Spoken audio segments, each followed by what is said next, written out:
is the Gateway Gamers podcast. Hello, welcome to another episode of the Gateway Gamers podcast. My name is Bryan, coming to you solo once again.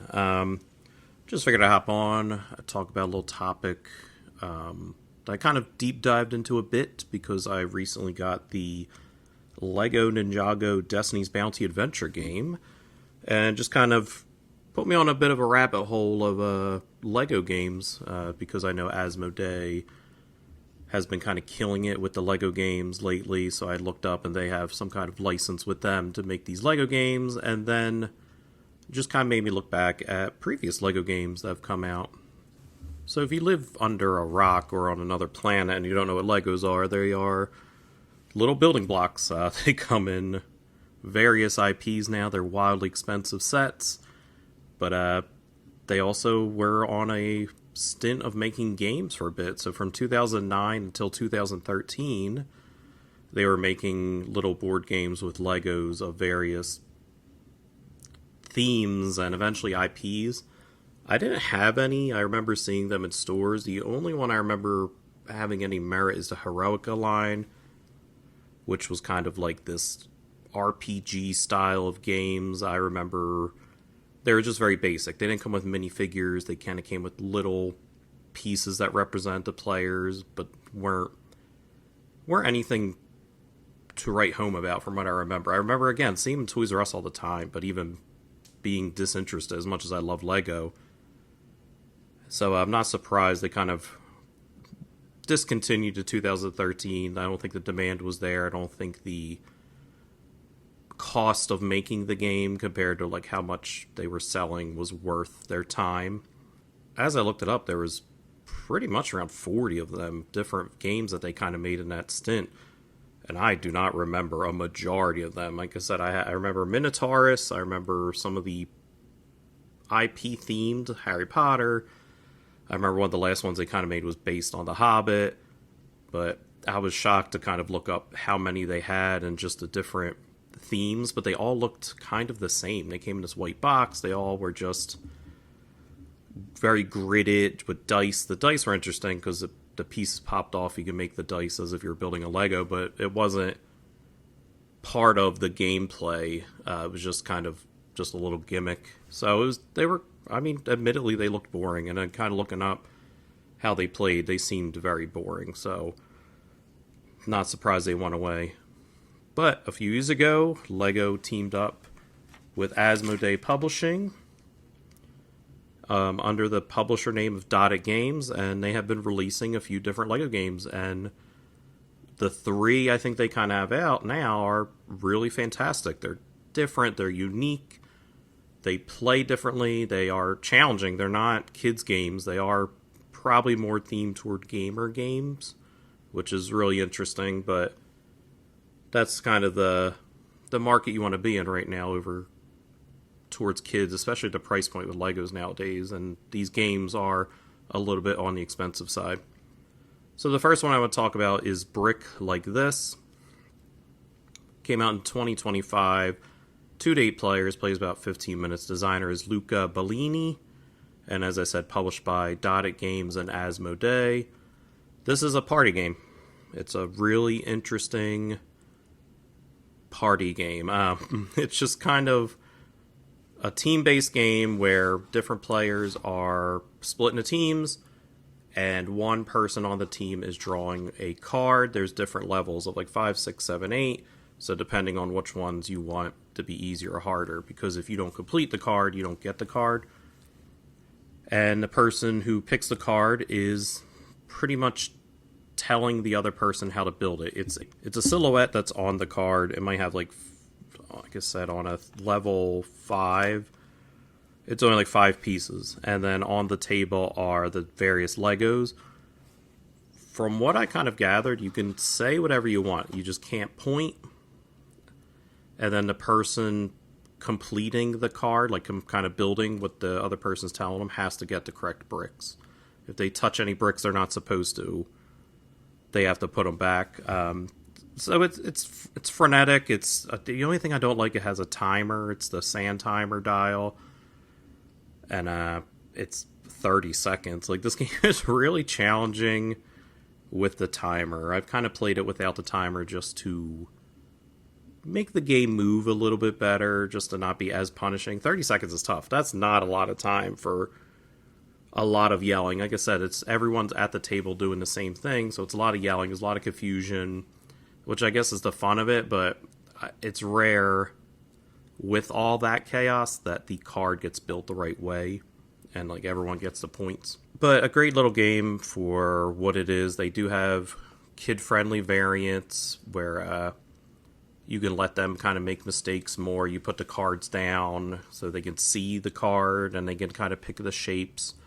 So it's great for that. Like, I think it's a really good little kids game, kind of introduced Legos and building different shapes and just kind of working with kids and having them kind of work through things. And this one has a low price point at $20. It's not a lot of Legos. Like, if I had to move them around, it might be maybe 30, 40 pieces. Like, that's it. You don't need a lot to build the cards. And then after 6 rounds, whoever has the most points for completing the Legos the right way wins. Like I said, each card is 5, 6, 7, 8.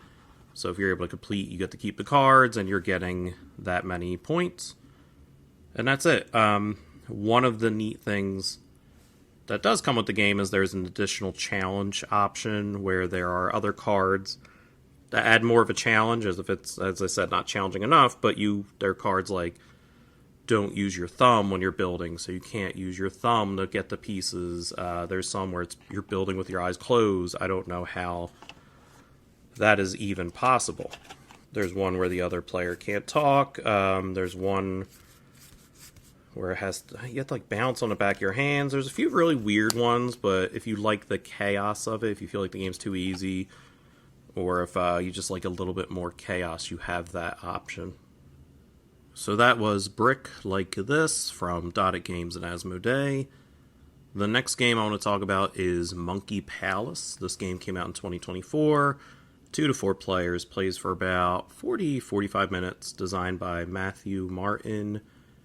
And it's another Lego game. This one I remember at PAX Unplugged one year, testing with RP. We went over to the Asmodee area, and the girl had us try this game out, and she was extremely unenthusiastic about it, but we kind of figured it out. Another couple walked over, we were playing with them. We had more of a fun time figuring out the game with this other couple, as this girl, very unenthusiastically and just didn't seem like she knew how to play the game, worked with us. She was doing her best. I have a feeling they just threw her in there. She didn't really know how to play the game. She didn't do a great job selling it, but I ended up buying it anyway.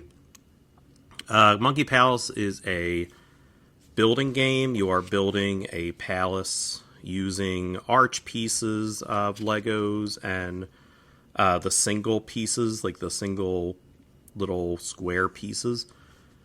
And on your turn, you have a certain amount of cards that you start with. It's almost like a deck builder. So you have a certain amount of cards you have in front of you, and they are telling you each turn you're getting these pieces. So you might get like one brown arch and one square arch to kind of start with. So what you're doing is you're always building up.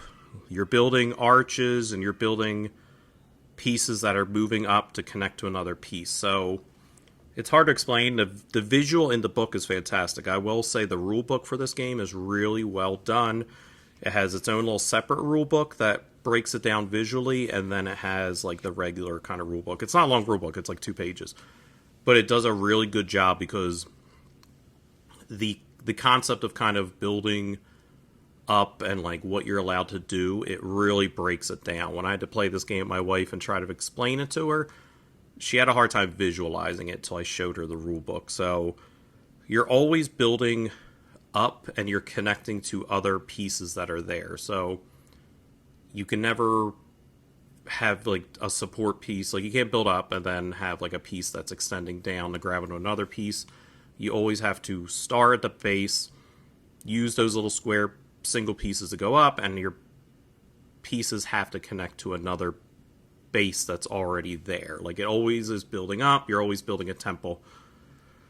After you kind of build up, you decorate the spot that you built with different color leaves. It's either a dark green leaf or a light green leaf, or a like coconut looking piece. So that depends on where you start. So the board itself is just like a base plate for a Lego. It's a big base plate for a Lego piece, and then it has like a piece of paper that goes over it.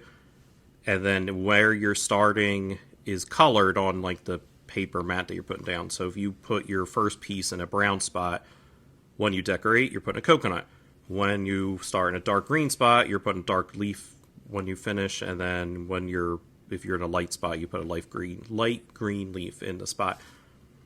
The only reason that matters is because each arch that you put, so if you put 4 arches to go up and then a green leaf, you're getting that many points to buy cards to give you more. So what you can buy depends on where you start it and what your decoration is. So if you have a light green, you can only buy light green cards that are in the row. Dark green, you can only buy dark green cards that are in a row, and then the brown, you can only buy brown cards that are in a row. And then there are like wild cards that have all 3 colors. I haven't noticed that certain colors give you more, but it just limits your options a bit. So if you have 6 monkey points, they're called, after you build 5 arches, and then you put this green leaf down decoration, you could buy a card that's worth that much in a tableau. And what that does, it goes in front of you, and at the beginning of your turn, you get that much more. You get, let's say the card that you bought has 2 arches on it now. So now you have 2 additional arches to start your turn on. So it's a very much almost like a deck builder type system, where you're buying a bunch of cards, you're putting them in front of you, and that's building up what you can do on your turn. So this kind of goes back and forth. Whoever has the highest arch or stack in general places the banana, I think, or the golden decoration brick, and they get points at the end of the game. I think there's also an option for a butterfly that you could put on there, and there's also like a frog option that's negative points, I think, when you give it to somebody else. And they're kind of brutal because the leaf and the coconut you can stack on top of. The frog and the monkey and the butterfly you can't stack up on it, so it cuts down a possible route when you're building. And then that kind of goes until there's not enough bricks to kind of build on someone's turn. Once they can't get all the pieces out of the box to start their turn, that's when the game ends. And then it kind of goes through all the cards you have won, have points on them, so they're banana points, the decorations, and then you do the monkey, the golden banana, you add all those points up till someone wins. So it's a really unique strategy game that looks awesome. Once you build your every tower and everyone has all their pieces out, like, it looks like a really chaotic, cool, like, temple that you bought, like a monkey palace. Like, it just looks really neat. Just kind of build up. And then you're all done. You take it down, you play it again. This is a really easy game once somebody kind of explains it to you. This is a hard game to kind of grasp initially. Like I said, the rulebook does a great job, but there's still points where you're just like, I don't know, what does this mean? I don't understand. Even pulling this game out after not playing it for a couple months, I had a hard time jumping back in. I had to watch a video real quick of just like, okay, like, that's what that does. But overall, like, it's a really good, like, I wouldn't call this family level because it is just a bit much. Like, it would definitely need to be a 10-year-old to kind of grasp what's going on, because there are little fiddly rules for making the towers and stacking up. So, overall, great game. Like, I really think this is a great game. I like it in my collection. It's just a great table presence, good replayability. I like a deck builder. This is kind of like a very loose deck builder, so I like that concept a lot. So that is Monkey Palace from LEGO and Asmodee. Check it out for sure. It's a great one. I think at MSRP's maybe around 40. It has a lot of LEGO pieces, so I'd be surprised if it's less. MSRP's less than 40, but It's probably on sale. Target and Amazon, if I had to guess. The last game I'm going to talk about is one that I'm very excited for. Not because of the game itself, but the possibilities that could come from this game. Because this is the game that you could tell they wanted to make years ago. This is the Heroica game that they had in their head, but they weren't putting out, not able to publish and release because maybe they just couldn't figure it out. This is LEGO Ninjago Destiny's Bounty Adventures. Okay, it just came out. This is a brand new game, 2026. 2 to 4 players, plays about 30 to 45 minutes. Designed by, I'm going to pronounce his name wrong, do my best, Jonas Riesling Jeppensen? I'm sorry if I'm pronouncing your name wrong. I know you're listening. Published by Dotted Games, LEGO, and Asmodee. I know of Ninjago. Apparently this is their 15th year anniversary, which is mind-blowing because it's been around for that long, and it's not an IP that I know anything about. I know a movie came out. I see Ninjago Legos everywhere. I know there's a TV show, but I've just never had any interest in the line. My nephew is a huge Lego kid, and I know he kind of went through a Ninjago phase, and I remember seeing the different sets. They were really cool looking. I know the Destiny's Bounty is, I think, the boat that they live on, and I remember he had that set, and it was really impressive. It was a big set. So Destiny's Bounty is, again, one that I'm excited for because of how it plays and the possibility for what it could do with other IPs or maybe just more expansions for this kind of add to what it is. This is what a Lego game should be. It comes with minifigures. Those are the pieces you're moving around. It comes with 4 different minifigures. Apparently the one is super exclusive to this game. You can't get anywhere else. I don't care about that, but that's pretty cool as you're a collector. And then it comes with a bunch of little weapons and pieces for your character. So as you're playing this game, you're adding to this character. And it's just such a fun element when you're playing this game. I don't want to ruin it, but this game isn't great. But again, the ideas it presents and the fun factor of what it is really present, really there. So one of the things that's really cool about this game is it's a scenario game. So there are 6 different scenarios that kind of come in the game.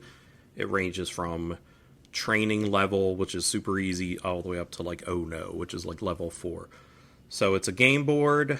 It comes with a bunch of tokens that represent villains. It comes with a bunch of white tokens that are like these mastery points. Again, I'm assuming it's something for the IP. And then you're picking your scenario. So the first scenario I played was the easiest one, training level, and it has 3 different scenario cards. So scenario card A, the first card, is just the setup. It tells you where to put things, how many villains to have out at this time, and then where your kind of characters are going, and it sets up a story. Like, it's just kind of like, hey, like, ninjas are attacking the boat, we need to defend ourselves. And then you have 6 different, like, adventure cards. These are the cards that, no matter what scenario you kind of pick, are the cards that you're going to be working with. These are kind of the cards that keep the things moving. It's a really interesting idea. It's almost, if you've played Unmatched Adventures, it's very much that system where you're kind of drawing the card, and that's how the game is progressing. That's how the characters are moving and doing things. So you have, like I said, the A card sets up the game. You put this stack of 6 adventure cards on top of card B, and then you draw those 6 cards. So player A goes, they draw a card. It tells you to either add more ninjas, or the ninjas move. They move throughout the boat, or it'll set up items to go onto the board. And then the next player goes, they draw a card. Again, it's either moving the bad guys on the boat. It's either having things placed on the boat for you to get scenarios. And then as that's going on, you're moving around the board. Your character has a base plate, and it has Spinjitzu tornadoes attached to your base. You start with 2. They're just little like pieces of Legos that go on your base, but that's how many spaces you can move. Eventually you'll get more tornadoes to add to your base, so you can move more. How many tornadoes you have is also your attack power. So as the villains are coming onto the boat, you're moving around the boat spaces, and you land on a villain token. You flip it; it has a number. If your number matches or exceeds the enemies, you beat them. If not, you just got to either wait until you are able to beat them by gaining weapons or gaining more spinjitzu tornadoes. You can also call friends to join you. So if a friend is 2 spaces or 1 space away, I think, you can call them to you. You add up your 2, you fight the bad guy. So as this is going on, you're adding tokens to your tracker. You have a big tracker. Depending on the scenario is how high in the tracker you got to go. There's different icons on the tracker that give you stuff. Like I said, the one is a little tornado. You get spinjitzu tornado pieces added to your base to make you stronger. And then there's also these cards, like this little card symbol, and that is how you level up your attacks. You get potential cards, they're called. Each character has their own potential cards, and they are power or something that does different. You pick which one you want. The one character has an absurd power where you add a fire to his base, and you actually build it onto the character again, which is cool. Put a little fire thing on his base so it looks like he's running on fire. When you go into an area with a villain, and then when you leave an area with a villain, it's like an explosion. You automatically kill the villains. This seems super overpowered, and in the easy scenarios it is. But as the game gets harder, it's good, but it's not as overpowered. Some of the other ones are +2 to strength against a certain bad guy. The bad guys do have 3 iconographies, like a heart, a brain, and then like a body. So you get bonuses fighting certain ones. So you can get the big fist, which is good against heart bad guys, gives you +2. And again, you put the big fist on your minifigure as you're moving around. I love that idea. It creates this playability with the game.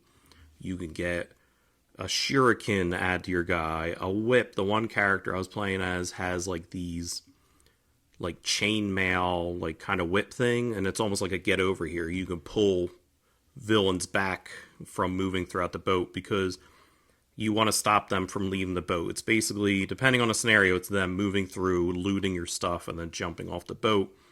So they'll come in, and then there's a gridded arrow they kind of follow through, and they get to the other side. It's realistically only like 3 movements before they get off the boat. And then the bad guys also have a tracker. If they fill, you lose the scenario.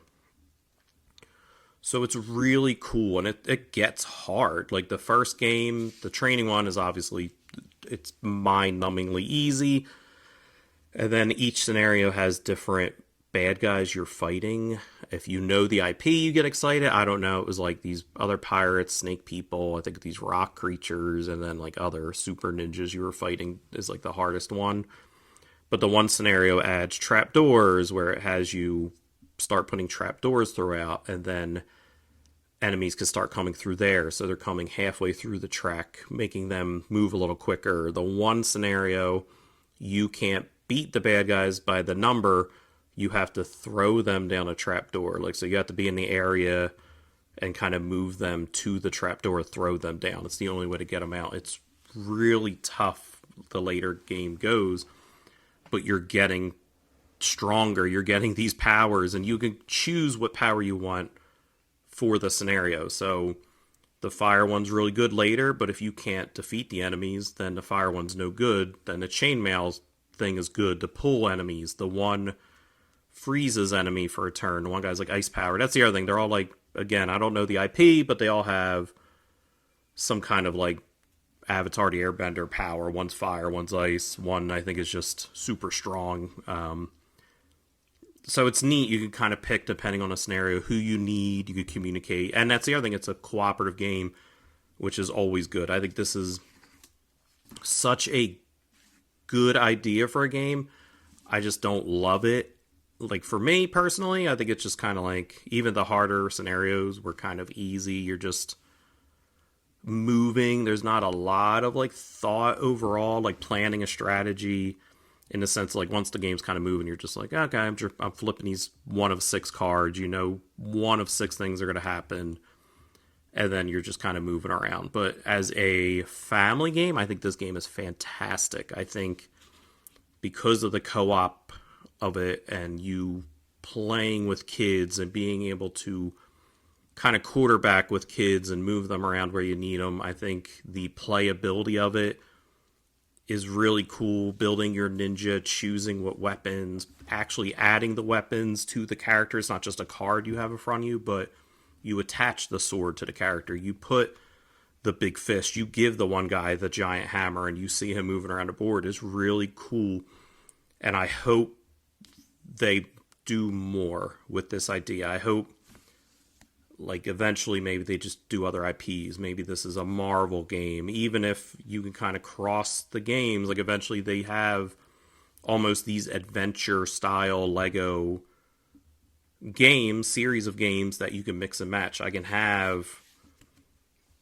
Ninjago with, like I said, they do a Marvel one where you have a similar idea but with Marvel characters and you can mix and match. Like, I think it's something that LEGO does well. They have such a giant library of IP that they can mix. Like, why not? Let Ninjago, let's get DC, let's get just this whole series of nonsense where it's this idea and you mix and match the characters because the game is kind of all the same. So I think this game has potential. I think this is a great idea. I think this is the most LEGO idea of a game. Monkey Palace is a great building game. The Brick Like This is a great party game. This is a great LEGO game. It's an IP that hopefully people will pay attention to, so I understand why they use the IP, and it's their 15th anniversary, so clearly they're popular. So I hope this gets traction. I saw this in Target. I grabbed it from Barnes & Noble. So they're definitely pushing it toward big box stores. It's going to get in people's hands, and it's MSRP's for about $40, which seems like a lot, but I mean, the way that they charge minifigures, it comes with 4 minifigures, it comes with a lot of cool pieces.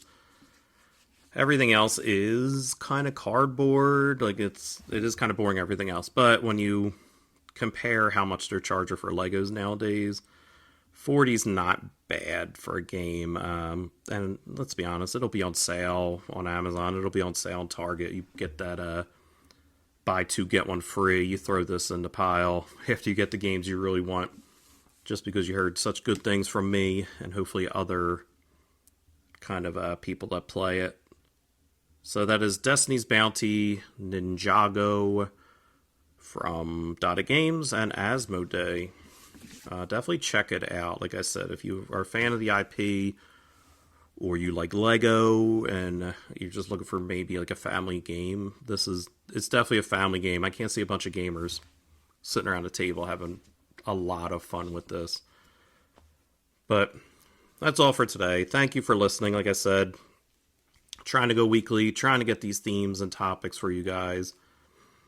Wanted to do a Lego episode just because of, obviously, I love Lego, and they've been pumping out great Lego games, and this Destiny's Bounty falling into my lap recently just really kind of sparked an interest in these type of games. So thanks for listening. Be sure to review. Be sure to tell your friends. It's the best way to kind of get our channel to grow so we can get you more. Follow the Instagram. Everything I talk about I usually post, as well as other games that I'm kind of playing. So if you like what you're hearing, you'll love what you see on the Instagram. And then Monkey's Palace needs to be seen. It's a game that visually needs to be seen. But thanks again, and bye.